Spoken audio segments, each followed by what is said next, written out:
G'day viewers, how you all doing this fine day? Hello viewers, how you going? Thank you very much for letting me be on your device. Yep, we haven't done a pre-recorded video together for a while. Done a few live streams.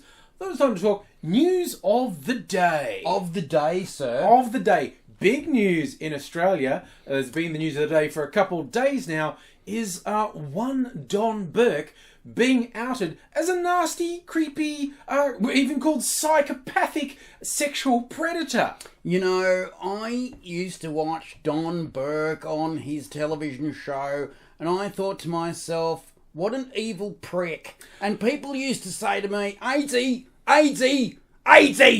look, he's very famous and good on TV. You're a fucking sexually strange teenage kid with a weird haircut. And you see, look, a bit of backgrounder for those either not from Australia or too young to remember. For about 2 decades, Don Burke was everywhere on Australian TV. A gardening show. He started off as a guest host on a daytime show. Mm-hmm. Then he had his own show. It was called Burke's Backyard. Was a ratings juggernaut. And apparently, everyone knew his dark, not very secret. And his dark, not very secret was that he was a complete bastard and a sexual predator. Yeah, and it's really weird. Like, this has unsurprisingly sort of spun off from the whole thing that's since the Harvey Weinstein allegations have come out and it's spiraled out. Hey, all these industries shelter abusive males? Who knew? No. Industries shelter abusive males? I have never heard of that in my life. As a white middle-class guy that turned into a working-class guy and a homeless guy, I have never seen people's white privilege taking over industry situations and moments in my existence. Now, it is actually quite fair to say... I have seen that quite a bit, actually. The entertainment industries are actually particularly bad. Fuck me, you have no concept. Trust me, you have no concept. Viewer, I'm talking to you as a person who was in the entertainment industry for quite some time before I got fired for being sick. And when I was in the entertainment industry, the shit that I saw that was commonplace was breathtaking. Now remember, I was in the comedy part of the entertainment industry, which is the kiddies' playgrounds, the kiddies' pool. Because the comedy people have to make up their own stuff. Basically, they're pretty much left alone. The other parts of the industry are wildly worse. And what I saw in my own industry was very, very, very bad. Now, so Don Burke, who had this very cuddly, family-friendly persona for decades, turns out everyone who worked for him certainly knew it, and apparently across the industry, it was really widely known how bad he was. I personally, like the great unwashed public, had no idea. So it was when this front page came out the other day about how bad he was, it was like, whoa! And this was a joint investigation between print media company Fairfax, who do the Sydney Morning Herald and The Age in Melbourne, and the ABC, the national broadcaster. And behind it all is a former newsreader who now works for Fairfax called Tracy Spicer. In light of the Weinstein stuff with the Twitter hashtag #MeToo, she said, look, ladies, I know what the Australian media and entertainment industry is like, was in it for decades. Bring me your stories. We're going to get these fuckers. And turns out, Don Burke, top of the list. She now says she's got reports from over 670 women. Fuck me. I know, right? And that's going to be just the start. And she's got a list of male names, like 65 plus names. But right at the top was Don Burke. And this was revelation. And now here's the thing, like, oh, bloody women and they're bloody complaining. Oh, they're bloody complaining. You rape them and they just make noises about it. What the bloody hell's going on? Used to you could bloody put them in a fridge when you were done. I don't know. What's going on with this country? What's going on is 2 male former chief executives of Channel 9, the network that aired Don Burke for so long. 2 of them are on record as saying he's the fucking worst. One of them literally said, oh, when the Harvey Weinstein thing broke, I thought, is there anyone in Australia that bad? Oh, Don Burke. Don Burke. Don Burke. He's the fucking worst. Now, a quite fair question has been asked. These were the head of the station, and they knew. Why didn't they do anything? Doesn't defend Don Burke. I've seen people, some of his defenders, like noted media personality Ita Buttrose, saying, "Oh no, Don Burke's lovely. I love him. I worked with him for decades. Never did anything bad." This appears in complete contravention of the reality revealed by many, many people, including 2 former heads of the network. And she said, why didn't they do something? As if that was a defense of Don Burke. Like, no, it's a separate issue. The protectors of these people... And, fuck me, this industry of ours, right? This entertainment industry of ours, is particularly the corporate part of the entertainment industry, we're particularly talking about the very big TV stations, and we're particularly talking about the very big print section of the entertainment industry, is really protective of its evil. And there are some evil motherfuckers in this industry still today. Oh, yeah. And it was worse back in the day. Yeah.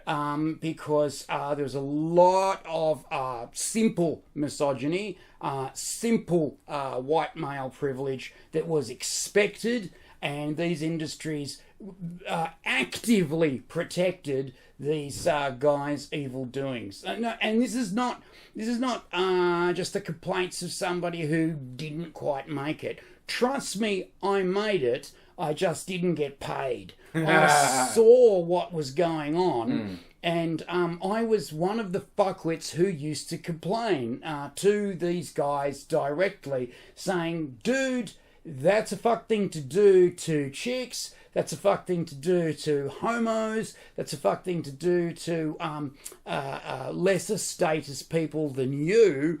And I would constantly get, oh no, man, that's just the way it is. And that is the thing that's now coming back to bite these motherfuckers. Because they did it. They did this predatory behaviour for decades. Because it's the way it is. the way it is. And now they're shocked at the possibility of facing some sort of repercussion. Like, I don't know, jail time for rape. Yeah. Now, I mean, not even that. Even just the not having a career. That seems to be like, what? Why aren't I given a privileged position just because of the number I've abused over the years? It's like the idea that they maybe shouldn't be given protection and privilege because they abused it doesn't sink in with these people. The disconnect between the money, power and privilege and these people's behaviour is phenomenal. And it doesn't only go on in the entertainment industry. It just goes on in the corporate world as well. It goes on basically whenever you've got a situation where the people who are writing the rules break their own rules, they expect their privilege continue. You know, interestingly, privilege means private law.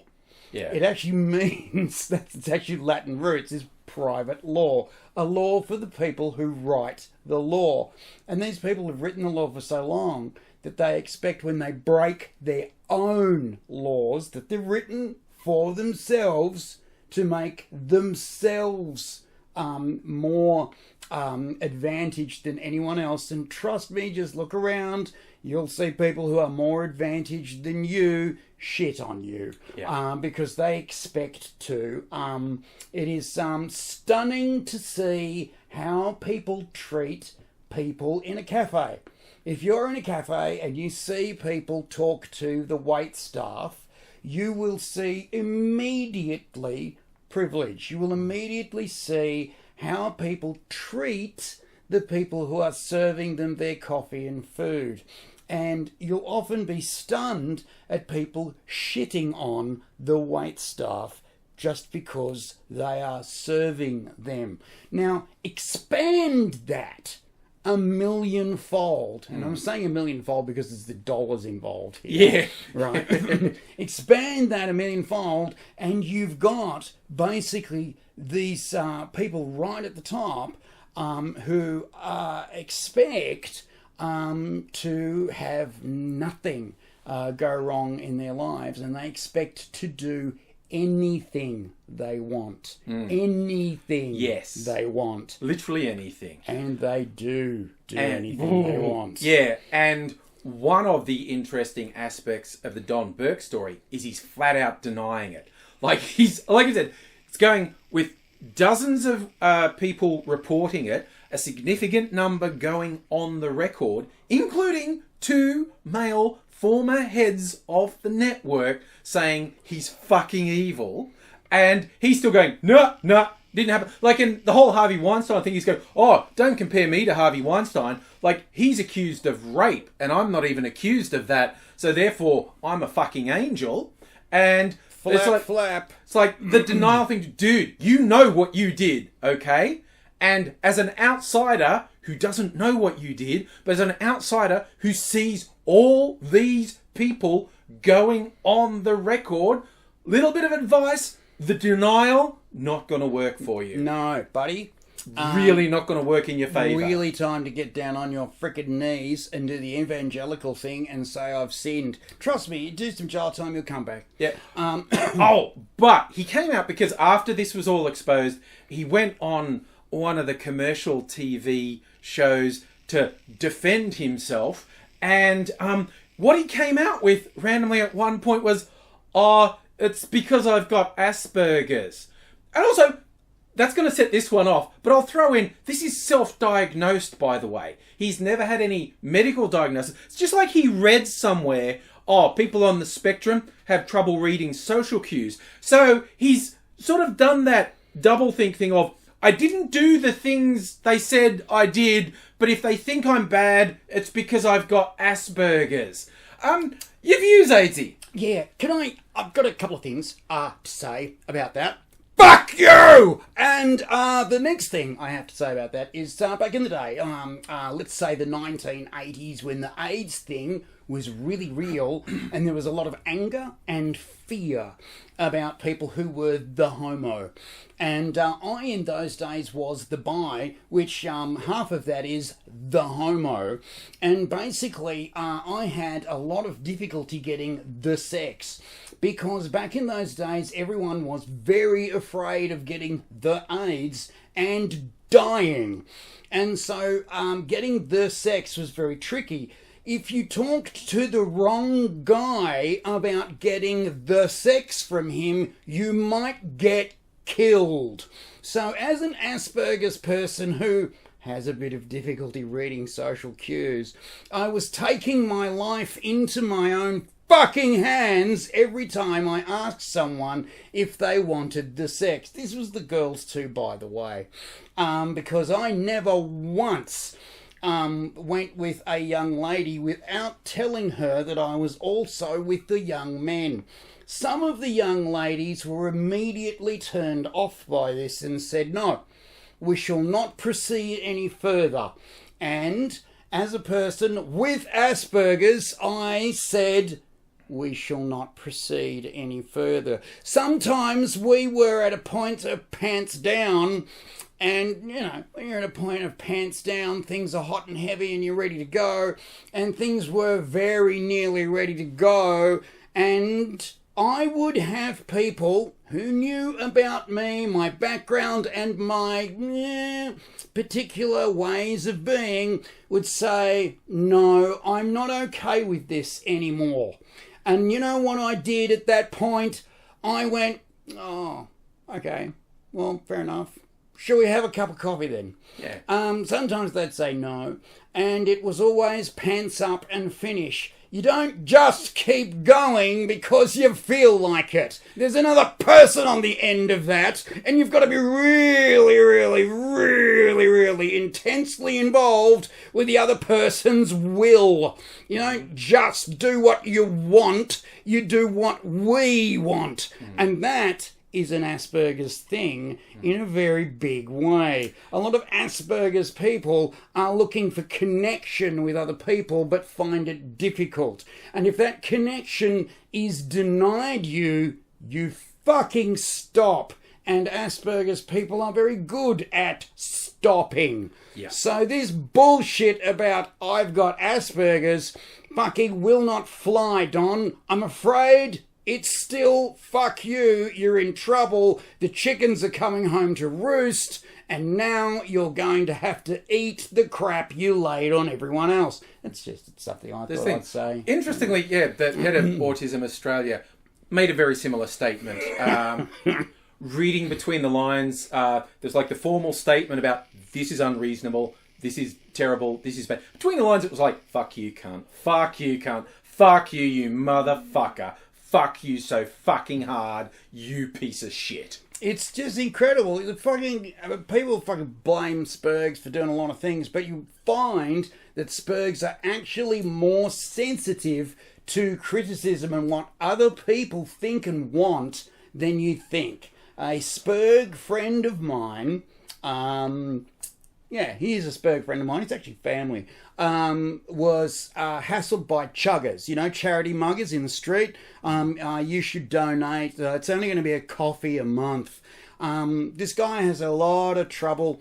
He's basically more extreme on the spectrum than I am, and they basically mugged him and said, you should give us money. And he was trying to say no, but he was feeling a lot of social pressure. And Spurgs feel a lot of social pressure. And so he ended up donating $100 a month to these motherfuckers who understood completely that he was having social problems, understood completely that he was having a lot of difficulty relating to people, and it was only when he got home in tears that his family basically rang up the charity involved and cancelled the payment. A very good friend of mine, his brother, basically blames all chuggers for that event, and when you walk down the street with him, he fucking abuses them, which is hilarious. But Spurgs don't predatorize usually. It does happen when they're trained to do such. They will be predatory, but most Spurgs are in fact very sensitive to social criticism, and when people say no, they back off. Yeah. Hey, side note, I fucking hate chuggers too. Seriously.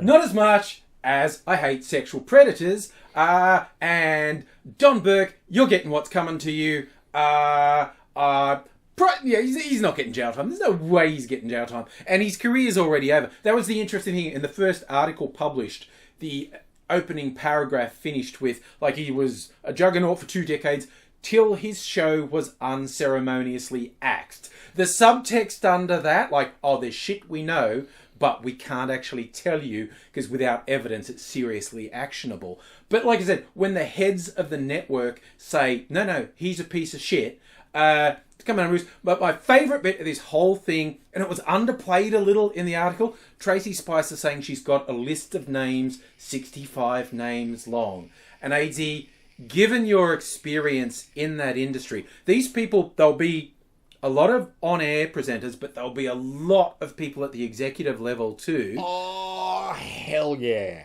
How nervous do you think those pricks are now? Like, at like the executive level, at the power level, whether you're on-screen power or behind-screen power, what percentage of them would you say are completely innocent and don't have to worry about anything untoward ever being revealed about them?